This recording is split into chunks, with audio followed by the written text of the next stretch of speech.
Let's talk about the Epicurean Paradox and what that means anthropologically. Epicurus was an ancient Greek philosopher whose highly influential school, Epicureanism, proposed that philosophy's purpose is to attain tranquil lives for oneself and others, characterized by freedom from fear and the absence of pain.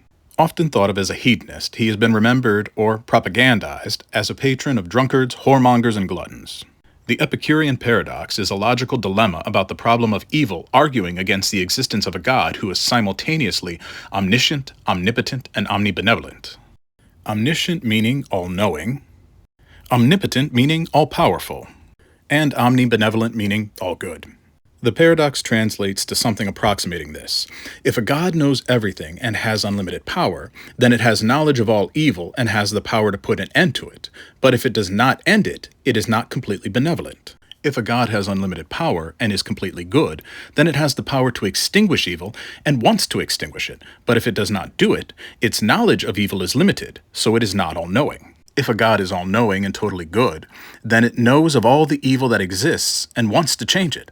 But if it does not, it must be because it is not capable of changing it, so it is not omnipotent. Unfortunately, there are no texts tying the authorship directly to Epicurus. We are talking about a 3rd and 4th century BCE philosopher, after all. Epicurus was not an atheist. In fact, he postulated that gods would not have any special affection for humanity and not know of their existence, serving only as moral ideals that humanity could try to emulate. My thoughts and opinions on the Epicurean Paradox are not so much about the concept itself, but the semantics of individuals as pieces parts of cultures, and we have had an ungodly amount of both in the millennia separating us from Epicurus. Sure, we have definitions for those omni terms, and maybe they translate exactly through some magic I am unaware of, but as a paltry, subpar polyglot, I have found that is rarely ever the case. Then we must look at what those omnis mean to individuals as parts of a culture. We may have been created equal, but we do not remain so. What appears as omnipotent to someone may very well just be the simple advance of technology. And omnibenevolent? Well, I find people's opinions on what is good vary greatly even today.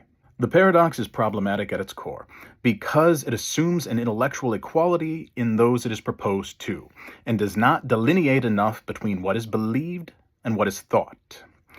Essentially, you can describe how something looks to a blind person, but that does not mean you can make them see it.